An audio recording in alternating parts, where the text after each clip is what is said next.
महिला आरक्षण का दुश्मन कौन? लोकसभा में महिला आरक्षण बिल के गिरने के बाद देश के साथ साथ बिहार में भी सियासी पारा चढ़ा हुआ है। एनडीए के नेता इसके लिए कांग्रेस, आरजेडी, टीएमसी, डीएमके और समाजवादी जैसी पार्टियों को जिम्मेदार ठहरा रहे हैं और इसके खिलाफ पटना में प्रदर्शन किया गया है। सवाल है कि कौन है आरक्षण का दुश्मन?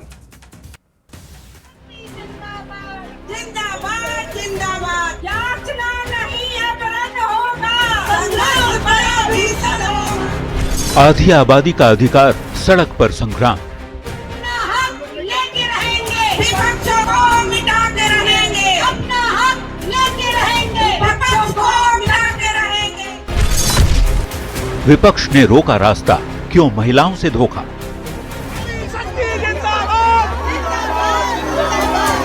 लोकसभा में 131वां संविधान संशोधन विधेयक यानी कि महिला आरक्षण बिल गिरने के बाद बिहार की राजनीति में बड़ा उबाल आ गया है।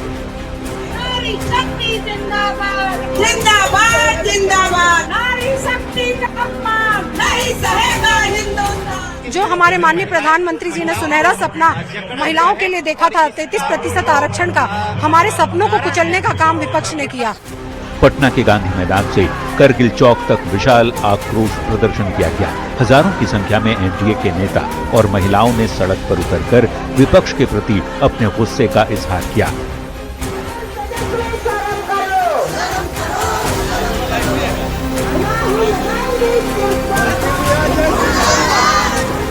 कांग्रेस और इंडी गठबंधन के नेताओं ने आधी आबादी को सिर्फ एक नारा बना के रह दिया, उसको भारत की सच्चाई नहीं बनने दी। संसद में बिल गिरना बीजेपी के लिए सिर्फ हार नहीं बल्कि विपक्ष को एक्सपोज करने का एक मौका बन गया है। अब महिला आरक्षण को भी 40 साल से कांग्रेस ने लटकाया भटकाया और बिहार के आरजेडी के सांसदों ने लोकसभा और राज्यसभा में बिल को फाड़ा था। मुख्यमंत्री सम्राट चौधरी ने विपक्ष के खिलाफ मोर्चा खोलते हुए इसे नारी शक्ति के साथ विश्वासघात करार दिया है। कांग्रेस पार्टी के लोग, राष्ट्रीय जनता दल के लोग, राहुल गांधी चाहते हैं कि सिर्फ हमारी बहन प्रियंका गांधी देश में सांसद पहुंचने का काम करे। बीजेपी ने अब आक्रामक नैरेटिव का प्लान तैयार किया है। सोमवार को आक्रोश रैली के जरिए बीजेपी ने साफ संदेश देने की कोशिश की कि हमने हक देना चाहा, विपक्ष ने छीन लिया। सवाल है कि महिला आरक्षण का दुश्मन कौन? न्यूज 18 के लिए पटना से विनीता मिश्रा और शैलेंद्र कुमार के साथ ब्यूरो। तो महिला आरक्षण का दुश्मन कौन? चलिए खबर को अब विस्तार से समझते हैं कि महिला आरक्षण का दुश्मन आखिरकार कौन है। लेकिन सबसे पहले महिला आरक्षण बिल जब सदन के पटल पर रखा गया तो पक्ष में कितने और विरोध में कितने वोट पड़े? महिला आरक्षण बिल के समर्थन में 298 वोट पड़े और विरोध में 230, जबकि बिल पास कराने के लिए 352 वोटों की जरूरत थी। लिहाजा 54 वोट से महिला आरक्षण बिल गिर गया। जब से महिला आरक्षण बिल लोकसभा में गिरा है तब से बीजेपी विपक्ष पर हमलावर है। 18 अप्रैल से देश भर में प्रदर्शन हो रहे हैं। Congress, TMC, RJD, DMK, Samajwadi party के खिलाफ एनडीए की महिला कार्यकर्ताओं ने मोर्चा खोल रखा है। समझने वाली बात यह है कि बीजेपी क्या कहकर देश भर में महिला आरक्षण बिल का विरोध में वोट करने वाली पार्टियों का विरोध कर रही है। दरअसल बीजेपी विपक्षी पार्टियों को महिलाओं की दुश्मन बता रही है। इन विपक्षी पार्टियों में कांग्रेस, आरजेडी, सपा, टीएमसी और डीएमके पार्टियां शामिल हैं। बीजेपी जिस जिस शहर में विपक्षी पार्टियों का विरोध कर रही है वहां विपक्ष को आधी आबादी का अधिकार छीनने का जिम्मेदार ठहरा रही है, यानी कि महिलाओं के अधिकार को छीनने का जिम्मेदार ठहरा रही है। बीजेपी की ओर से कहा जा रहा है कि कांग्रेस का इतिहास ही महिलाओं के खिलाफ रहा है। विपक्ष महिला आरक्षण बिल गिराकर उत्सव मना रहा था। विपक्ष को 2029 के चुनावों में इसका खामियाजा भुगतना पड़ेगा, यह बीजेपी कह रही है। अब आपको कुछ महत्वपूर्ण डेटा दिखाना चाहता हूं। डेटा लोकसभा में महिला सांसदों की संख्या से जुड़ा है। साल 1971 में जनगणना हुई और उसी परिसीमन के आधार पर फिलहाल लोकसभा की 543 सीटें तय। तब से अब तक लोकसभा चुनाव में चुनी गई महिला सांसदों की संख्या पर जरा गौर करिए। साल 1980 में महिला सांसद की संख्या 28 थी, जो कुल 543 सांसदों का 5.1% है। साल 1991 में हुए लोकसभा चुनावों में 36 महिला सांसद चुनी गई, जो कुल सांसदों का 7% है। साल 1999 में हुए लोकसभा चुनाव में 48 महिला सांसद चुनी गई थी, जो कुल सांसदों की संख्या का 8% ही था। 2009 में 59 महिला सांसद चुनी गई, यानी कि सिर्फ 10.9%। और आखिरी लोकसभा चुनाव यानी कि 2024 में 74 महिला सांसद चुनी गई, जो कुल सांसदों की संख्या का 13.6% रहा। यानी आखिरी 50-55 सालों में इस देश की संसद में 15% महिला सांसद भी चुनकर अब तक नहीं पहुंच पाई। सोचिएगा जरूर। अब आते हैं हाइपोथेटिक सवाल पर। अगर महिला आरक्षण बिल पास हो गया तो महिला लोकसभा में महिला सांसदों की संख्या कितनी हो जाती? अगर यह बिल पास हो गया होता तो 2029 में महिला सांसदों की संख्या 272 हो गई होती, जो कुल संख्या का 33% होती। अब आप खुद सोचिएगा कि कौन है महिला आरक्षण का दुश्मन। अगली खबर का रुख करेंगे। क्या रांची की सड़कों पर अब बेटियां सुरक्षित नहीं? यह सवाल पूछ रही है राजधानी की जनता। ध्वस्त होती कानून व्यवस्था और डेंटल छात्रा के साथ दुष्कर्म मामले को लेकर सियासी पारा हावी हो गया है। बीजेपी सड़क पर उतर गई है और सरकार से कानून व्यवस्था को लेकर सवाल कर रही है। रिपोर्ट दिखाते हैं।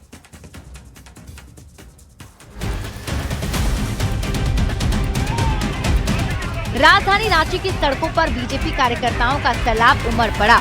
मुद्दा था बेटियों की सुरक्षा और चरमराती कानून व्यवस्था का। एक डेंटल छात्रा के साथ हुई दरिंदगी ने पूरे झारखंड को झकझोर कर रख दिया है और इसी आक्रोश की आग एसएसपी दफ्तर तक पहुंची। सैकड़ों की संख्या में बीजेपी कार्यकर्ताओं ने रांची एसएसपी कार्यालय को चारों तरफ से घेर लिया। बैरिकेड्स तोड़ने की कोशिश हुई। पुलिस के साथ तीखी झड़प और धक्का मुक्की भी हुई। जनता देख रही है, ये केवल राजनीति नहीं, ये सुरक्षा का सवाल है। सत्ताधारी दल इसे साजिश बता रहा है और विपक्ष इसे नाकामी। लेकिन सवाल उठता है कि जब राजधानी रांची के पॉश इलाकों में बेटियां सुरक्षित नहीं, तो क्या झारखंड में कानून का राज पूरी तरह ध्वस्त हो चुका है? न्यूज़ 18 के लिए रांची से संजय सिन्हा के साथ ब्यूरो रिपोर्ट। चलिए खबर समझाते हैं। महिला सुरक्षा को लेकर रांची में बीजेपी प्रदर्शन कर रही है। तस्वीरें जो प्रदर्शन की आ रही हैं वो ये बता रही है कि बीजेपी आक्रामक है। मेरे पीछे तस्वीरें देख भी पा रहे होंगे आप। डेंटल छात्रा के साथ हुई दरिंदगी को लेकर यह प्रदर्शन चल रहा है। कुछ दिनों पहले रिम्स में डेंटल की छात्रा से गैंग रेप की घटना हुई थी। रिम्स में हुई थी और डेंटल की वो छात्रा थी जिसके साथ गैंग रेप की घटना हुई। बीजेपी का आरोप, पिछले 6 सालों में हत्या और बलात्कार के मामलों में सारे रिकॉर्ड तोड़ दिए। बीजेपी ने झारखंड की कानून व्यवस्था पर सवाल खड़े किए। बीजेपी का आरोप है कि अपराधियों को सत्ता का संरक्षण प्राप्त है। बीजेपी ने झारखंड में योगी मॉडल की मांग की है। सवाल है कि बेटियां सुरक्षित आखिरकार क्यों नहीं है। पटना का रुख करेंगे। पटना में हुए जेडीयू विधायक दल की बैठक में नेताओं ने नीतीश कुमार को ही विधायक दल का नेता चुनने की जिम्मेदारी सौंपी है। यानी नीतीश कुमार ही विधानसभा में अपना उत्तराधिकारी चुनेंगे। नीतीश कुमार ने पार्टी नेताओं को आश्वस्त किया है कि आप लोग चिंता मत कीजिए, सब अच्छा होगा। जबकि विपक्ष कुछ और ही कह रहा है। सबसे पहले एक रिपोर्ट देखिएगा। 16 मार्च 2026 नीतीश कुमार राज्यसभा के लिए चुने गए।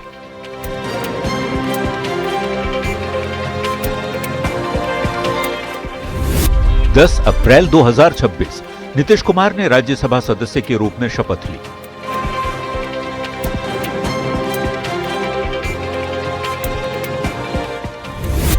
और 15 अप्रैल 2026 जब बिहार में नई सरकार का गठन हो गया, बीजेपी के सम्राट चौधरी मुख्यमंत्री और जेडीयू कोटे से विजेंद्र यादव और विजय कुमार चौधरी उप मुख्यमंत्री बने।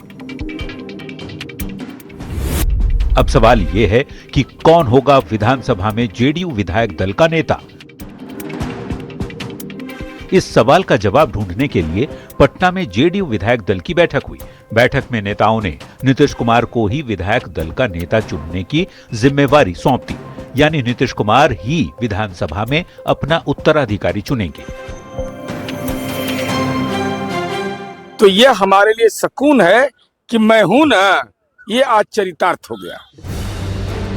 एक अणे मार्ग में हुई जेडीयू विधायक दल की बैठक में नीतीश कुमार ने पार्टी के नेताओं को आश्वस्त किया कि आप लोग चिंता मत कीजिए, सब अच्छा होगा। यही नहीं, उन्होंने बैठक में जोर देकर कहा कि वे जल्द ही एक बार फिर पूरे बिहार का दौरा करेंगे। जदयू की बैठक में माननीय नीतीश कुमार जी ने जो भरोसा दिया है कि वे बिहार का दौरा करेंगे और विकास कार्यों की समीक्षा जारी रखेंगे, लेकिन विपक्ष कुछ और ही कह रहा है। नीतीश कुमार जी, आप तो हर साल बिहार का दौरा करते रहे हैं, लेकिन बिहार के कार्यकर्ताओं से नहीं मिले हैं, बिहार के आम आवाम से नहीं मिले हैं। कांग्रेस आरजेडी के नेता नीतीश के बहाने बीजेपी पर निशाना साध रहे हैं। देखिए, जो भारतीय जनता पार्टी की रणनीति है उसके मुताबिक नीतीश कुमार जी को या तो दिल्ली शिफ्ट किया जाएगा या फिर पटना से बाहर घुमाते रहा जाएगा। हालांकि बैठक में नीतीश कुमार के आश्वासन के बाद जेडीयू का दावा है कि नीतीश कुमार पूरी तरह से सक्रिय हैं और पार्टी और भी मजबूत बनकर उभरेगी। न्यूज 18 के लिए पटना से आनंद अमृतराज के साथ ब्यूरो रिपोर्ट। चलिए खबर को समझते हैं। विधानसभा में जेडीयू विधायक दल का नेता कौन होगा? दरअसल अब तक नीतीश कुमार विधानसभा में जेडीयू विधायक दल के नेता रहे। अब नीतीश कुमार राज्यसभा सांसद बन गए हैं। ऐसे में विधानसभा में जेडीयू विधायक दल की कुर्सी फिलहाल खाली है। 20 अप्रैल को जेडीयू विधायक दल की बैठक हुई। नीतीश कुमार को नेता चुनने के लिए अधिकृत किया गया, यानी कि जिम्मेदारी नीतीश कुमार को सौंपी गई है। अब नीतीश कुमार विधानसभा में अपना उत्तराधिकारी चुनेंगे। सरकार में जेडीयू से दो उप मुख्यमंत्री हैं, विजेंद्र प्रसाद यादव और विजय कुमार चौधरी। अब नीतीश कुमार पर है कि वो किसे विधायक दल का नेता बनाते हैं। किसी एक उप मुख्यमंत्री को विधायक दल का नेता बना सकते हैं नीतीश कुमार, ऐसी खबरें आ रही हैं। अब चलते हैं पड़ोसी देश यानी कि नेपाल। नेपाल में इसी बीच एक जो खबर मिल रही है उसके मुताबिक अब नीतीश कुमार पर है कि वो किसे नेता चुनते हैं। किसी एक को जो उप मुख्यमंत्री है उसको विधायक दल का नेता वो चुन सकते हैं। हालांकि नीतीश कुमार मुख्यमंत्री का पद छोड़ने के बाद भी एक्टिव है और वो विपक्ष में राजनीति जो है वो विपक्ष ढूंढ रहा है। अब चलते हैं नेपाल। नेपाल में नई सरकार का गठन हो चुका है। सरकार के गठन के बाद भारत ने बॉर्डर सुरक्षा को लेकर थोड़ी सख्ती दिखाई है। खुद गृह मंत्री अमित शाह इसका जिम्मा संभाल रहे हैं। अगले महीने इस मामले पर एक बैठक दिल्ली में होने जा रही है। सबसे पहले एक रिपोर्ट देखिए।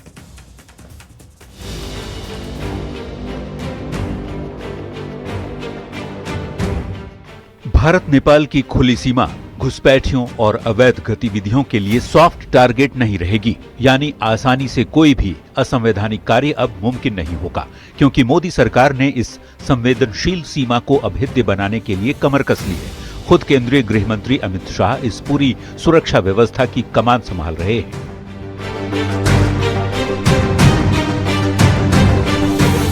इसी कड़ी में अगले महीने दिल्ली के नॉर्थ ब्लॉक यानी गृह मंत्रालय में एक बेहद महत्वपूर्ण और बड़ी बैठक होने जा रही है। सूत्रों की माने तो अमित शाह की अध्यक्षता में होने वाली इस बैठक में सुरक्षा का एक ऐसा ब्लूप्रिंट तैयार होगा जो आने वाले समय में सीमा प्रबंधन की सूरत बदल देगा। इस बैठक में बिहार से मुख्य सचिव प्रत्यय अमृत और डीजीपी विनय कुमार शामिल होंगे।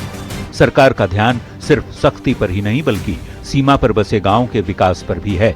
वाइब्रेंट विलेज प्रोग्राम के जरिए इन इलाकों में बुनियादी ढांचा मजबूत किया जा रहा है ताकि स्थानीय लोग सुरक्षा में पहली पंक्ति के प्रहरी बन सके। इस बैठक से ये साफ है कि गृह मंत्रालय अब जीरो टॉलरेंस की नीति पर चल रहा है। न्यूज 18 के लिए इंडो नेपाल बॉर्डर से अमित कुमार की रिपोर्ट। तो चलिए खबर समझते हैं। भारत नेपाल बॉर्डर को लेकर बैठक होगी। सुरक्षा को लेकर यह ब्लूप्रिंट तैयार किया जा रहा है। बैठक में क्या क्या हो सकता है, क्या क्या खास होगा। अवैध गतिविधियों पर लगाम, कट्टरपंथ पर नियंत्रण, बढ़ती घुसपैठ और थर्ड कंट्री इनपुट पर नजर रखी जाएगी। टेक्निकल सर्विलांस जैसे स्मार्ट फेसिंग और ड्रोन्स पर फोकस होगा। एसएसबी, पुलिस और एजेंसियों के बीच रियल टाइम डेटा शेयरिंग होगी। नो मैन्स लैंड, अवैध निर्माण और अतिक्रमण को हटाना होगा। सीमावर्ती जिलों के बैंकों और संदिग्ध ट्रांजैक्शन पर नजर रखी जाएगी। सुरक्षा पर मंथन क्यों जरूरी है, यह भी समझ लीजिए। भारत नेपाल के बीच 1751 किलोमीटर लंबी सीमा है। बिहार और नेपाल के बीच 729 किलोमीटर लंबी सीमा है। भारत नेपाल की खुली अंतर्राष्ट्रीय सीमा है, यानी कि भारत से नेपाल और नेपाल से भारत आना जाना होता रहता है। खुली सीमा की वजह से कई बार घुसपैठियों की खबरें आती रहती हैं, घुसपैठ करने की खबरें आती रहती हैं। खुली सीमा का फायदा माफिया और तस्कर उठाते हैं। जाली नोट और नशे के सामान की तस्करी होती है। अवैध गतिविधियों की पूरी तरह से रोकने के लिए यह बैठक महत्वपूर्ण है। अब चलते हैं जमुई। जमुई में एक कुख्यात अपराधी को पकड़ने गई पुलिस टीम पर घात लगाकर हमला कर दिया गया है। पत्थरों और लाठियों से किए गए इस कायराना हमले में 2 सब इंस्पेक्टर और 1 सिपाही बुरी तरह से घायल हो गए। इसके बावजूद कुख्यात डेबू यादव समेत 5 अपराधियों को पुलिस ने दबोच लिया है। सबसे पहले एक रिपोर्ट देखिएगा। जमुई में अपराधियों के हौसले इतने बुलंद हो गए कि उन्होंने वर्दी का इकबाल तक भुला दिया। अपराधी को पकड़ने गई पुलिस टीम पर अचानक कायरों की तरह हमला कर दिया गया। बता दें कि हत्या लूट के कुख्यात अपराधी ढेबू यादव को पकड़ने पहुंची पुलिस टीम पर अचानक लाठी डंडों और पत्थरों के साथ जानलेवा हमला किया गया। 2 सब इंस्पेक्टर सुनील कुमार और विक्रम कुमार, साथ ही सिपाही रणवीर कुमार घायल हो गए, जिनको इलाज के लिए अस्पताल में भर्ती कराया गया है। पुलिस की इस कार्रवाई का देबू यादव एवं उसके द्वारा बुलाए गए अन्य साथियों के द्वारा विरोध किया गया और 2 पुलिस पदाधिकारी एवं 1 पुलिसकर्मी को जान मारने की नीयत से उनके वाइटल ऑर्गन्स पर लाठी डंडे और पत्थर से प्रहार करते हुए उन्हें बुरी तरीके से जख्मी कर दिया गया। क्या समाज के रक्षकों की सुरक्षा की जिम्मेदारी सिर्फ उनकी अपनी है? क्या अपराधियों का मनोबल इतना बढ़ गया है कि वे पुलिस पर ही हमला बोल दें? क्या वर्दी और कानून का डर खत्म हो गया है? क्या अपराधी इतने बेलगाम हो गए हैं? लेकिन याद रहे, कानून के हाथ लंबे भी होते हैं और सख्त भी। कुख्यात अपराधी ढेबू यादव समेत 5 गुनहगार अब सलाखों के पीछे हैं। ये गिरफ्तारी उन जख्मों पर मरहम तो नहीं, पर इस बात का सबूत है कि गुनाह चाहे कितना भी बड़ा क्यों ना हो, इंसाफ की जीत तय है। इस मामले में टोटल 5 लोगों की गिरफ्तारी हुई है और भी लोग गिरफ्तारी होने की संभावना है। केसी कुंदन, न्यूज़ 18 जमुई। चलिए फटाफट से खबर को समझते हैं। क्यों बार बार ये बिहार पुलिस है वो पिट रही है, ये अपने आप में बड़ा सवाल है। इस सवाल का जवाब समझने से पहले ये समझना जरूरी है कि हाल के सालों में बिहार पुलिस पर हमले क्यों बढ़े हैं और कब कब बढ़े। खासकर 2021 से 26 के बीच में ये हमले कब कब हुए। एनसीआरबी और पुलिस मुख्यालय के आंकड़ों के मुताबिक औसतन प्रतिदिन 1 से 2 हमले दर्ज हो रहे हैं, यानी कि 1 से 2 पुलिसकर्मी डेली पिट जा रहे हैं। सिर्फ 1 साल यानी कि 2024 के आंकड़ों पर नजर डालें तो स्थिति का अंदाजा आसानी से लगाया जा सकता है। 2014 में 151 दिन में 1297 बार हमले हुए, यानी कि रोज औसतन 8.5 हमले हो रहे हैं। 8.6 ये सटीक आंकड़ा है, औसतन आप मानकर चलिए 8.5 हमले।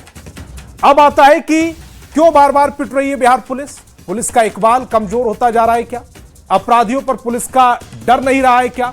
भ्रष्टाचार एक बड़ी वजह है। पुलिस माफिया से सांठगांठ करती रहती है। माफिया के मन में पुलिस का डर खत्म होता जा रहा है। जब पुलिस छापा मारने जाती है तो हमला हो जाता है।